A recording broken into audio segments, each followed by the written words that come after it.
What's the most challenging transition relocating from Latin America to Southeast Asia? Nasal, sanitation, cost of living, the diet, and the women. Damn, party this? I don't need no one to save me. I was born to be the greatest. All that time in that basement. Okay, so kind of break that down, right? All right, so you say the diet. What do you mean by the diet? You go from eating, in Thailand in specific, you go from eating big portions of food in Brazil to portions that make you hungry still after you eat them here in Thailand. Like you have to order doubles to basically fit what you was getting in Brazil. Ah, I see. Okay. And everything is like with rice. There's rice and cucumbers pretty much come with everything. Versus in Brazil, there's not really much of one thing that I can remember that came with every single meal. Gotcha. So there's more like, I guess, variety, if that's what you mean. Yeah, it's more of a variety in Brazil, yes. Okay. And then you also mentioned the price of living. So I've been hearing that the price of living, especially in Thailand, and I know that you put a video out, and I'm sorry I wasn't able to catch it. I think you put it out earlier today. Earlier today, my time, and last night, your time. But so and you were talking about Thailand is not cheap. So part of my ignorance for not seeing the video, but I was under the impression, especially with how much brothers, especially content creators, are relocating to Thailand. Like I thought Thailand was less expensive than Brazil, or less expensive than Latin America in general. Well, the video was, I believe it was, living overseas is not cheap. It may have said, I think I may have named it Thailand too. Either way it goes, what I was saying is not, when I opened up the video, I was saying that it's not that it's more expensive than the States. Okay. That it's so cheap, you end up spending just as much as you would in the States. I mean, I did an interview with Roll the Tape last October or November, I believe that was, and I asked him, what would you tell somebody that's the first timer to Thailand? What should their budget be? And he said $1,000 a week to hang out, which it would cost more in the States to do that there. Right.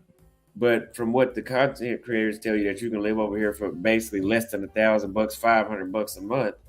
You could do that. I mean, you're gonna live like a regular Thai person, Right.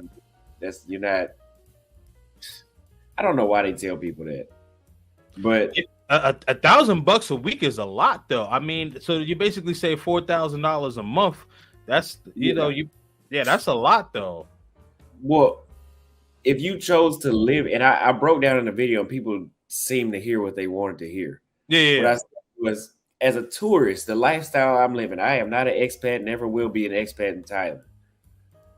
As a tourist here, it's not as cheap as they say. If I chose to sign a year-long lease and pay $200 a month for rent and cook 1 or 2 times a day, then yes, I can live here off $1,000 a month. But I'm not a tourist. I'm not an expat here. Never will be. That's that for me. But I broke down both perspectives. Okay. If you're an expat, $1,000 a month or a week would be beneficial. If you're financially beneficial, I mean. If you're an expat, you want to live a basic lifestyle. Yep. Same lifestyle you probably live in the United States, just in a different country.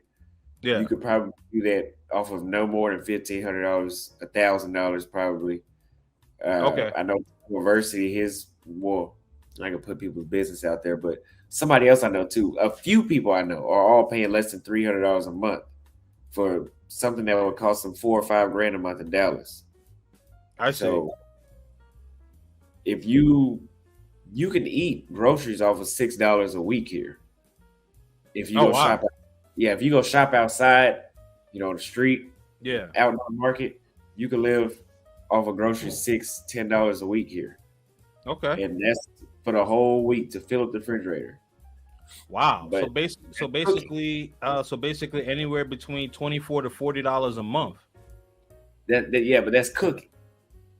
Right. Now I don't know about you, but if we always brag about how our dollar stretches further. I'm not moving somewhere to live the same lifestyle that I could have lived in the States, no matter how cheap it is. I see. Everybody, that's me. So if I can eat out 3 times a day for $700 a month, as opposed to if I was doing that in Texas, I'd be spending $700 plus a week eating out. I see.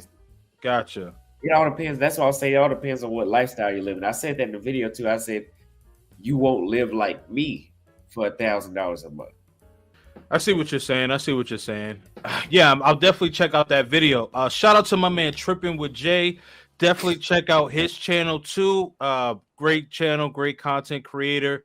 And I did a live with Tripping with Jay, and anyone that's interested in actually being an expat in Mexico, getting your residency, at least from what I know, is in Mexico, like it's not as challenging as it is in other countries.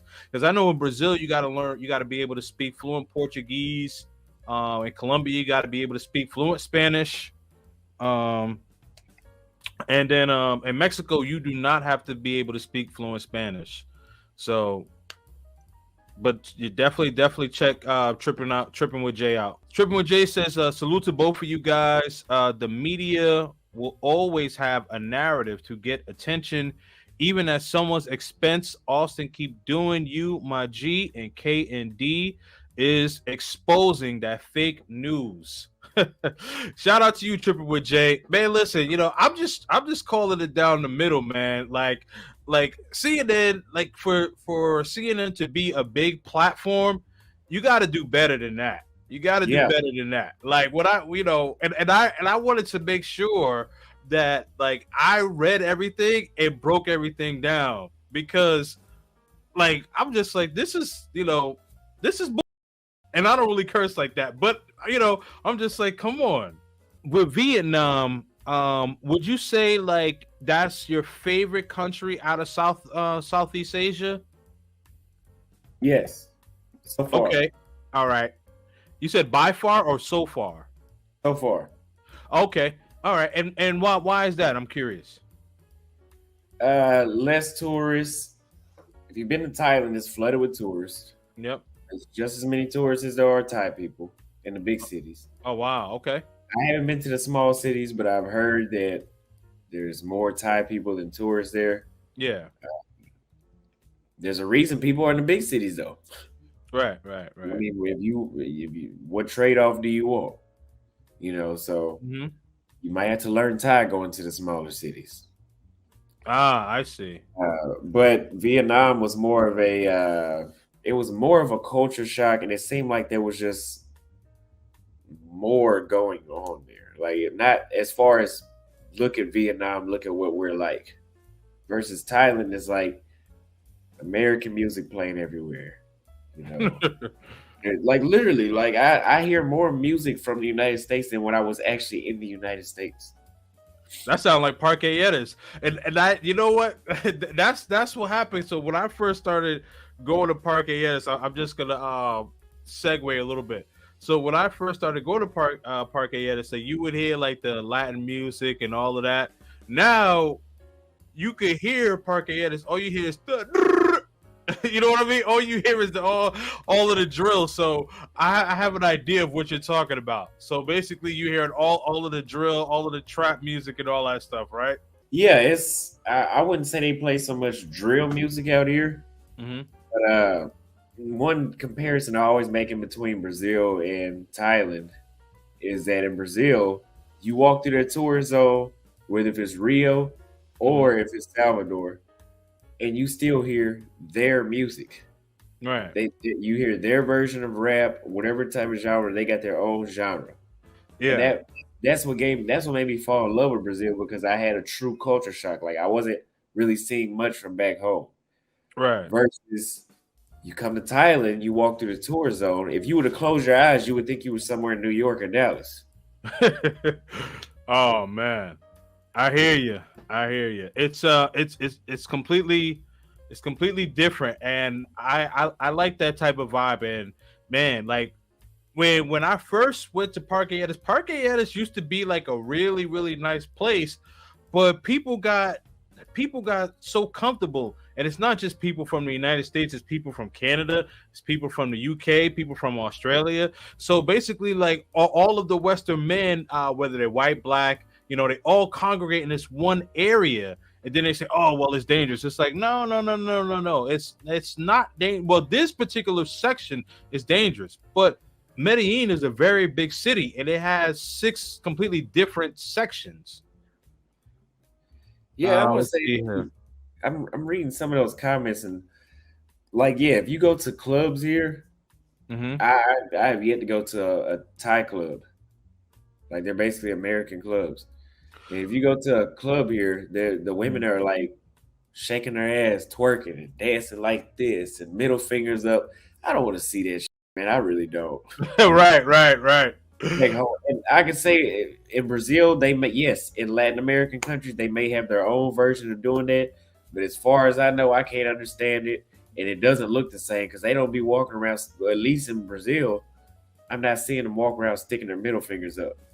That's common to see here. Like it's common to see Thai. I've heard Thai women call dudes like What? that's yeah. In Brazil they have like a lot of there's a lot of black people there. Yeah, yeah, But yeah, yeah.